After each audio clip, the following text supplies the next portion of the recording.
नमस्कार किसान साथियों सफेद मक्खी हमारी फसल में क्यों कंट्रोल नहीं हो पा रही है। बार बार आप लोग कमेंट कर रहे हैं। अगर आप लोग भी परेशान हैं और विभिन्न प्रकार की दवाओं का इस्तेमाल कर करके थक चुके हैं, फिर भी सफेद मक्खी पर कोई कंट्रोल नहीं हो रहा है, तो यह वीडियो आपके लिए ही है। मैं चंद्र प्रकाश आज आपको बताऊंगा कि सफेद मक्खी को कंट्रोल न होने के पीछे क्या कारण है, सफेद मक्खी को हम लोग कैसे कंट्रोल कर सकते हैं, क्या कारण है, दोनों चीज मैं आपको बताने वाला हूं। और साथ ही आपको कुछ ऐसे कॉम्बिनेशन या फॉर्मूले बताऊंगा दवाओं के, जिनके इस्तेमाल से आप 100% सफेद मक्खी पर कंट्रोल पा सकते हैं। इसीलिए वीडियो को अंत तक मेरे साथ देखते रहिए, क्योंकि यहाँ आपको महत्वपूर्ण जानकारी मिलने जा रही है। साथियों, सबसे पहले हम आपको एक थोड़ी सी जानकारी देना चाहेंगे सफेद मक्खी के बारे में। कि सफेद मक्खी एक खतरनाक कीट होता है जो कई प्रकार की फसलों को प्रभावित करता है। ज्यादातर ये बैगन, टमाटर, मिर्च यानी कि सब्जियों वाली फसलों में देखने को मिलता है, और साथ ही ये अन्य फसलों पर भी प्रभाव डालता है, जैसे कपास आदि। अब बात करते हैं सफेद मक्खी के कंट्रोल के बारे में, लेकिन कंट्रोल पर जाने से पहले मैं आपको एक इंफॉर्मेशन और देना चाहूंगा सफेद मक्खी के जीवन चक्र के बारे में। सफेद मक्खी व्हाइट फ्लाई का जीवन चक्र 3 चरणों में बटा हुआ है। व्हाइट फ्लाई का जीवन चक्र 3 प्रमुख चरणों में बटा हुआ है, जिनमें अंडा पहली स्टेज रहती है, निम्फ दूसरी स्टेज रहती है, वयस्क तीसरी स्टेज रहती है। अंडे की बात करें तो एक सफेद मक्खी एक बार में लगभग 100 से ज्यादा अंडे प्रदान करती है। अब बात करते हैं निम्फ के बारे में, तो यह सफेद मक्खी का दूसरा चरण होता है। सबसे ज्यादा नुकसान यही चरण पहुंचाता है, क्योंकि यह पत्तियों के नीचे छिपा हुआ रहता है। वहां से यह पत्तियों के अंदर प्रेजेंट क्लोरोफिल को चूसता रहता है। पत्तियों के अंदर जो क्लोरोफिल प्रेजेंट होती है उसे सक करता रहता है, जिससे पत्तियों ऊपर की तरफ सिकुड़ने लगती हैं और धीमे धीमे पीली पड़ने लगती हैं। अब बात आती है वयस्क की, तो जैसे ही वयस्क निम्फ जो है वयस्क बनता है, यानी अंतिम चरण में पहुंचता है, तो वह पुनः अंडे देने लगता है और यह चक्र पुनः स्टार्ट हो जाता है। तो यह चक्र इसी प्रकार से चलता रहता है। अंडे बनेंगे, फिर निम्फ बनेगी, फिर वयस्क होंगे, वयस्क फिर से अंडे देंगे, फिर निम्फ बनेगी, फिर वयस्क होंगे, फिर अंडे देंगे। तो यह चक्र इसी प्रकार से कंटिन्यू चलता रहता है। अब बात करते हैं सफेद मक्खी के कंट्रोल न होने के पीछे क्या प्रमुख कारण है, कि सफेद मक्खी हमारी फसल में क्यों कंट्रोल नहीं हो रही है। तो इसके पीछे कई सारे कारण हैं, जिनमें कारण एक जो है वह रहेगा निम्फ को नजरअंदाज करना। निम्फ, क्योंकि देखिए उड़ती हुई सफेद मक्खी तो सभी को दिखती है और उसे मारना काफी आसान होता है, लेकिन असली नुकसान तो निम्फ करता है व्हाइट फ्लाई से ज्यादा, क्योंकि यह हमें दिखाई नहीं देता, पत्तियों के नीचे रहता है। जब भी हम स्प्रे करते हैं दवाओं का, तो दवा पत्तियों के नीचे तक नहीं जा पाती और वह बिल्कुल भी खत्म नहीं होता। हाँ, उड़ती हुई जितनी भी मक्खियां हैं वह खत्म हो जाती हैं जैसे ही वह दवा के कांटेक्ट में आती हैं, वैसे ही। अब बात करते हैं दूसरे कारण की। दूसरा कारण रहेगा उच्च तापमान। यदि 25 डिग्री से ऊपर तापमान है तो सफेद मक्खी को नियंत्रण करना काफी मुश्किल हो जाता है। अब बात करते हैं तीसरे कारण की, तो सिस्टमेटिक दवा का इस्तेमाल नहीं करना। देखिए दोस्तों, हम जो दवा इस्तेमाल करते हैं ज्यादातर वह होती है कॉन्टैक्ट इंसेक्टिसाइड। कॉन्टैक्ट इंसेक्टिसाइड का अर्थ यह होता है कि ऐसी दवा जो इंसेक्ट यानी कि पेस्ट, जो हमारा कीट है, कीट के पास में पहुंच जाएगी, कांटेक्ट में आ जाएगी, तभी कीट खत्म होगा। अदरवाइज कीट मरने वाला नहीं है। यदि कीट से टच हो जाती है थोड़ी सी भी, तो कीट जो है हमारा खत्म हो जाएगा, इंसेक्ट मर जाएगा। यदि वह टच नहीं हो पाती है जो कीट है उनसे बिल्कुल भी नहीं, तो वह खत्म नहीं होने वाली। अब इसके समाधान के लिए हमें सिस्टमेटिक दवाओं का उपयोग करना चाहिए।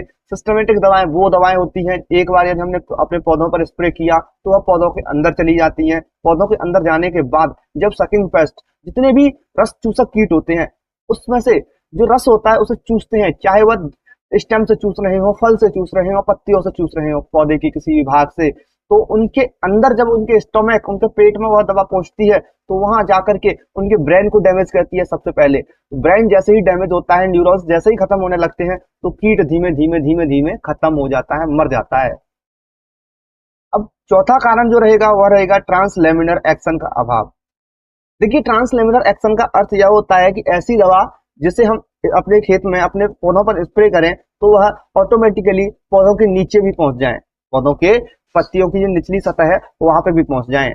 तो ऐसी दवा हमें इस्तेमाल करनी चाहिए। और हाँ, दवा जब भी हम सेलेक्ट करें तो उस समय आप ध्यान दीजिए, उसमें लेवल लिखी होती है, दवाओं पे लेवल होती है, उसमें चेक कीजिए कि ट्रांसलेमिनर एक्शन है इसमें या नहीं है, अभाव तो नहीं है। ट्रांसलेमिनर इसमें है, मतलब है तो अच्छी बात है, यदि नहीं है तो आप उसे रिजेक्ट कीजिए, ट्रांसलेमिनर एक्शन वाली ही दवा अप्लाई कीजिए, क्योंकि यह आपको बहुत ज्यादा अच्छा रिजल्ट दिखाएगी।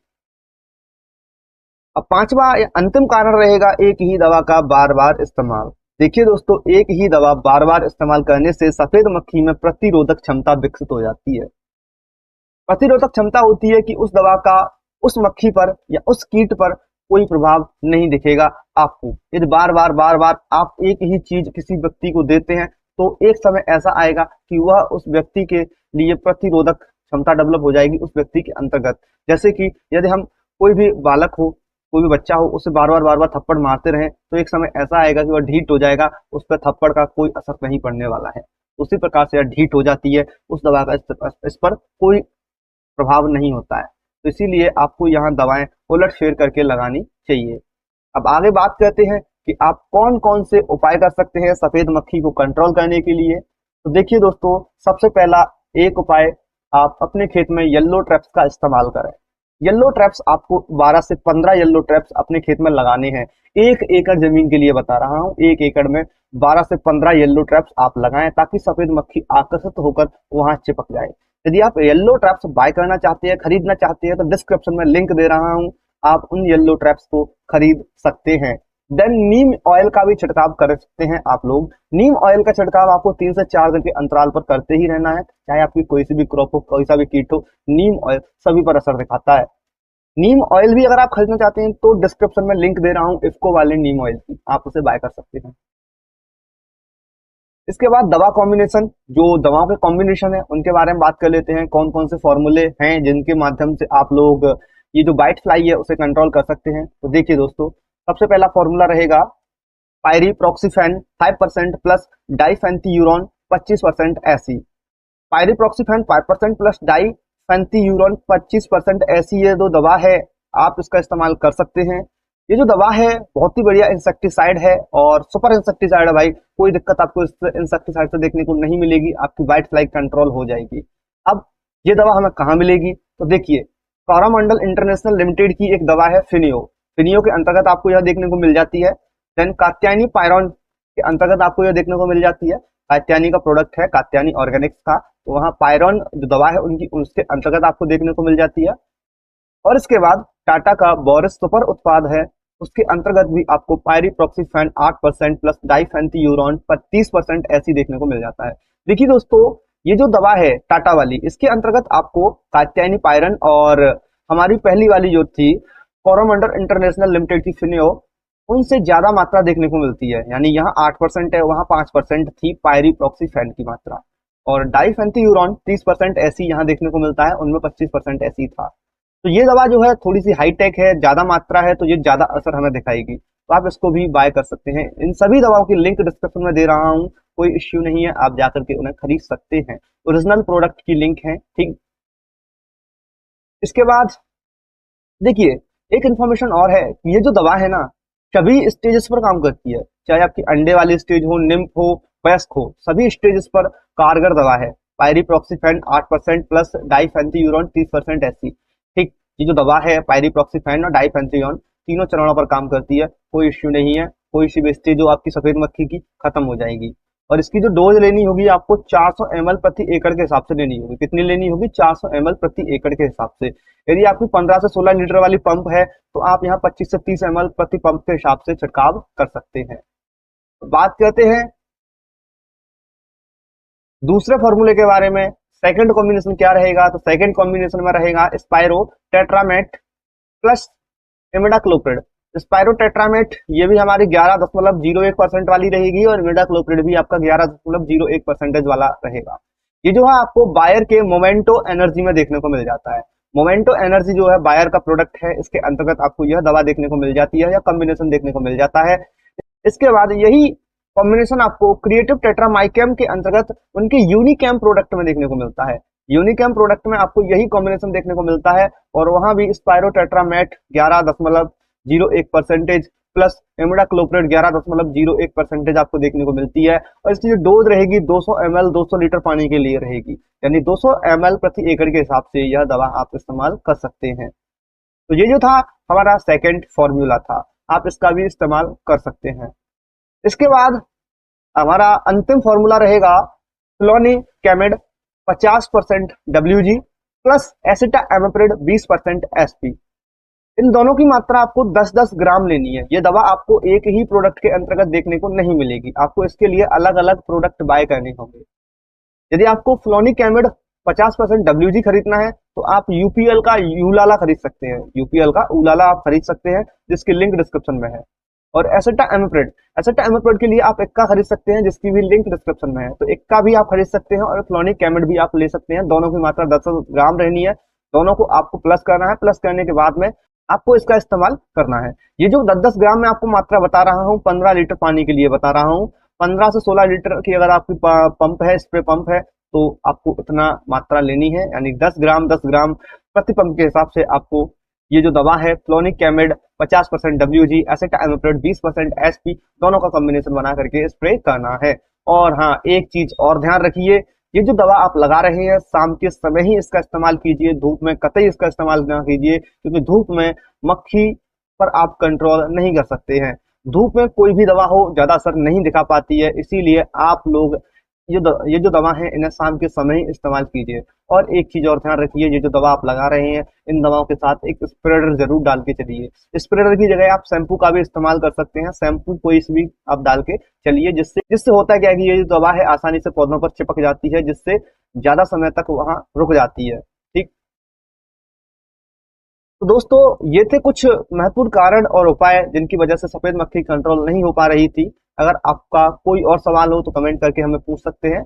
और हाँ, एक और आपके लिए सुझाव है। सुझाव यह है, आप इनमें से कोई सा भी एक फॉर्मूला यूज कर सकते हैं, लेकिन अगर मेरी माने तो आप इनमें से तीनों फॉर्मूले ही यूज कीजिए। कैसे? एक फॉर्मूला आपने आज यूज किया है तो 8 से 10 दिन बाद दूसरा फॉर्मूला अप्लाई कीजिए और 8 से 10 दिन बाद तीसरा फॉर्मूला अप्लाई कीजिए, क्योंकि यदि आप एक ही फॉर्मूले को बार बार उपयोग करेंगे तो हमारे जो कीट है उनके अंदर रेसिस्टेंसी पावर डेवलप हो जाएगी। रेसिस्टेंसी पावर डेवलप हो जाएगी तो फिर कीट पर वह दवा ज्यादा काम नहीं करेगी, यानी कि वहां प्रतिरोधक क्षमता निजात हो गई है। इस प्रतिरोधक क्षमता को खत्म करने के लिए आपको दवाओं का फेरबदल करना होगा। जो हमने पहला फॉर्मूला बताया है उसे आज लगाइए आप, और दूसरा फॉर्मूला आप 8 से 10 दिन बाद लगाइए, तीसरा फॉर्मूला आप थोड़े 8 से 10 दिन बाद लगाइए, फिर आप लौट के पहले फॉर्मूले पे आ जाइए, तो आप आसानी से व्हाइट फ्लाई को कंट्रोल कर पाएंगे। और हाँ दोस्तों, आप हमारे चैनल को सब्सक्राइब भी कर सकते हैं, क्योंकि सब्सक्राइब करने का कोई पैसा नहीं लगता है। आपको कृषि से रिलेटेड पूरा गाइडेंस हमारे चैनल पर मिल रहा है, तो एक सब्सक्राइब तो बनता है, साथ ही वीडियो को लाइक भी बनता है। तो वीडियो को लाइक करने के बाद शेयर भी कर दीजिएगा अपने मित्रों के साथ, जिन्होंने भी बैगन की खेती, भिंडी की खेती, टमाटर की खेती, मिर्च की खेती लगा रखी है और व्हाइट फ्लाई से वह परेशान है। तो इन दवाओं का यूज करके वह भी व्हाइट फ्लाई, सफेद मक्खी पर कंट्रोल पा सकते हैं। अब मिलेंगे आपसे नेक्स्ट वीडियो में, तब तक के लिए जय हिंद, जय भारत। और हाँ, एक चीज मत भूलिएगा, इन सभी दवाओं के लिंक डिस्क्रिप्शन में दे रहा हूं, जाकर के आप खरीद सकते हैं। कोई इश्यू नहीं है, ओरिजिनल प्रोडक्ट की लिंक है।